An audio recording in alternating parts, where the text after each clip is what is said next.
Greetings, dear friends. Happy Monday to you.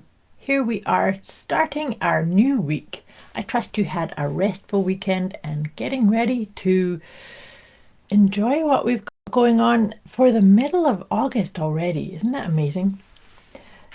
This is our usual Monday check-in, and this session is all about mastering your mindset. That's the whole vibe of these conversations that we have on Monday morning, just kicking off the week. And before we get into drawing cards, I use 4 different decks of cards to kind of tap into the energetics, the insight, the inspiration, the guidance that's available for us as we navigate our choices and our decisions and our flow, in our best flow.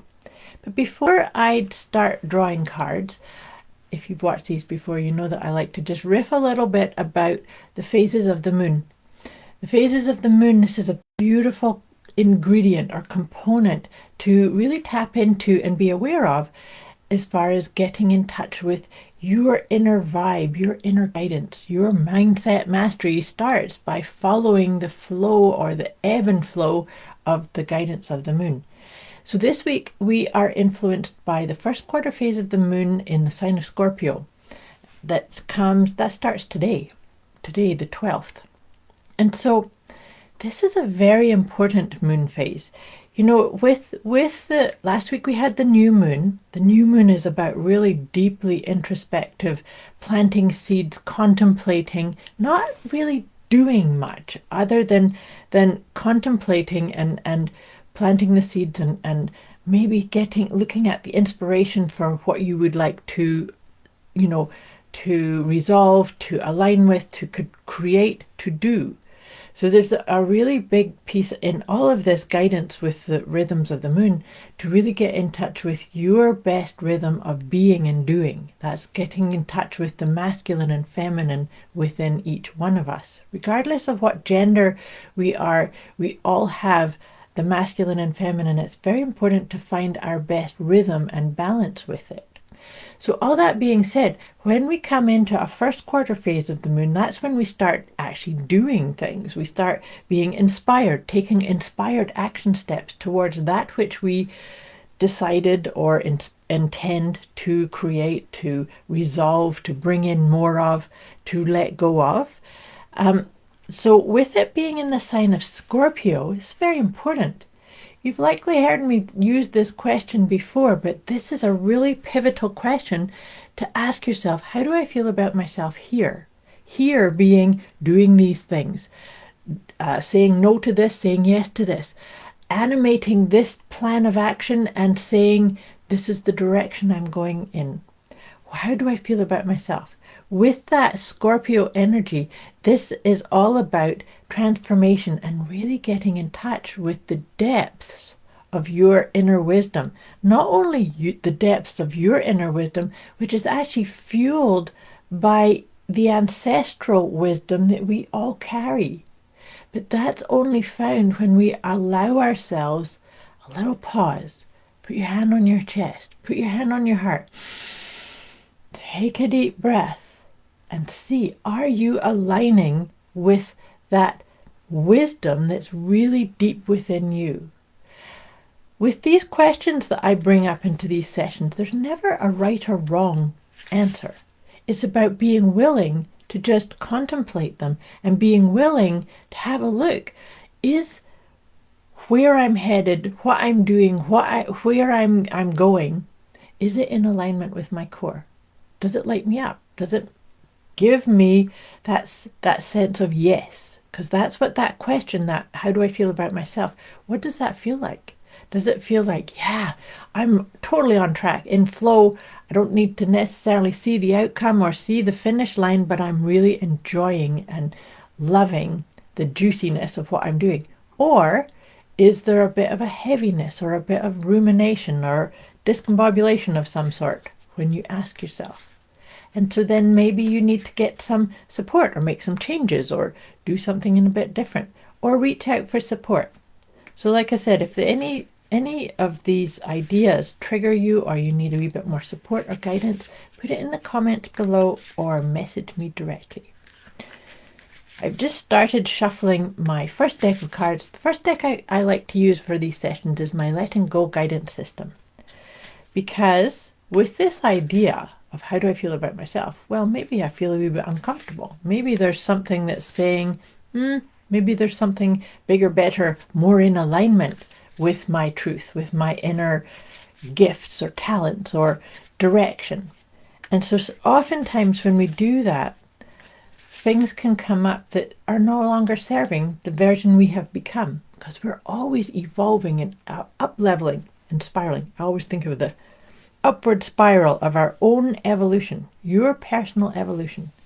So just take a wee breath, just focus for a moment, and let's see what comes up for us to focus on letting go of. And what's come up, and actually that's awesome. Look, it's the 12th card on the 12th day. Attachment. What are you attached to? What comes up when I say that word? You're going to let go of attachment. Is it attachment to being right? Is it attachment to knowing all of the steps before you get into action or into flow on something? Is it attachment to a past, outdated, outmoded version or story? What can you do to just look at that and then let it go? Letting go of attachments to things that no longer serve the most auspicious, most up-leveled, most aligned version of you is such an important step, because it helps you align with that depth of you, what's possible for you, your potential. So now that we've got that, so we're going to focus on getting in touch with the depths of our own emotional guidance, our own inner wisdom, and we are going to release any attachment that's blocking the full receiving of that guidance and that nurturing nature. And so now I'm pulling one tarot card. Well, this is an interesting one to come up for this idea too.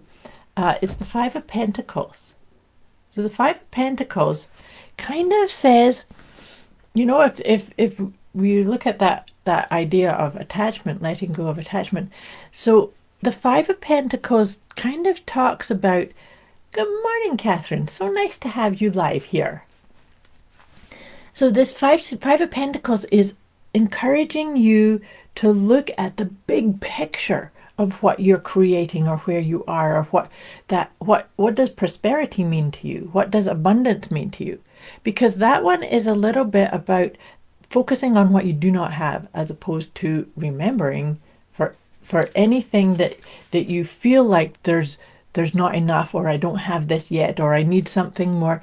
There's always more there. So I encourage you to look at what you need to do to change your perspective on really acknowledging. Maybe it's just about being very grateful for everything that you do have, as opposed to listening to that wee dialogue or that conversation of saying, yeah, but you don't have this, or you haven't achieved that yet. So letting go of any sense of lack, or not enough, or not good enough even, or I'm not there yet.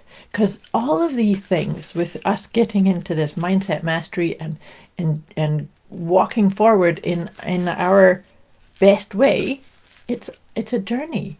It's never I'm not there yet, so therefore I'm not doing right. Things like that. It's like, that's not part of this. Part of it is, what can you do to be absorbed in the yumminess of what you get to do right here, right now, and enjoy it. Focus more on joy each and every day. That's a really important piece too.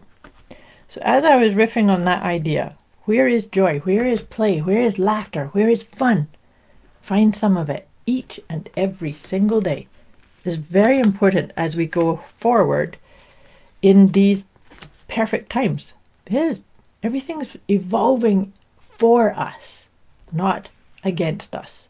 So I just shuffled the 3 Healing with the Angels cards while I was kind of going into those ideas. So the first one is support. Always remember, and actually that's beautiful nod with that first quarter phase of the moon in the sign of Scorpio, because Scorpio is like the depths, the invisible realms. So always remember, if you feel like you're stuck, or you're trying to resolve something or get an answer, maybe it's best for you to just surrender and say, okay, to the universe, to your guides, to your allies, to your ancestors, help me, give me a sign, resolve this, show me the best way. And then focus on what you can do as opposed to getting stuck in the, oh, I have to figure this out by myself, right? So it's very important. Maybe this could signify a new beginning to allow you to find that balance, your balance between the being and the doing, and your balance between surrendering that which you cannot deal with right now. Maybe there's times that you can come back after a time and go back, and maybe you've got a different perspective. Maybe you're feeling in a better way, in a better state. That's the thing, is then this one is listening. Isn't that perfect? I love that sequence there that came out. So letting go of attachment, letting go of a propensity to think of the things that you have not done yet, that you do not have, and lean into the loving support of the universe. The universe has got your back, even if your chattering mind would have you think otherwise. Take that in, breathe that in. I think it's time for us all to do that. Put your hand on your heart, take a nice deep breath. I'm just about to wrap up our session for this week, but before I send you off into this auspicious week ahead, I'm going to just pull one of my Liberate Your Inner Truth oracles. So like I said, if any of these questions or ideas or suggestions that I'm making, if it confuses you, you need a wee bit more support or clarity, message me, let me know. Because this is intended to be a game of life. And it is intended, these sessions, my intent is to help you really get in touch with the depths of you, the inspiration that's whispering through you. That's that listening. Listening is such an important part. Okay, taking another nice deep breath. Oh, that's funny. This one's mine anyway. I'm humorous. So I said about making sure that where's play, where's joy, where's fun. Sometimes we can take ourselves a bit too seriously in this game of life. So maybe you need to have a sense of play, just a sense of lightness. Using that question, how do I feel about myself? It could be, well, maybe I'm taking myself way too seriously. And maybe we can use some of this humor to just lighten it up, change your vibration, change your vibe. So let me read this out to you. I share my sense of humor with the world. It is a blessing that benefits everyone around me. Laughter is something that we can all share. Anything is possible when humor is present. I love that. I trust this makes sense, and I wish you a beautiful week ahead. Like I said, this is the time that we're going to be starting to take action on your intentions, the things that maybe you contemplated and wrote down last week. This is the time to step into action mode. I wish you a fabulous week ahead, and I'll be back again with you next week. Much love to you.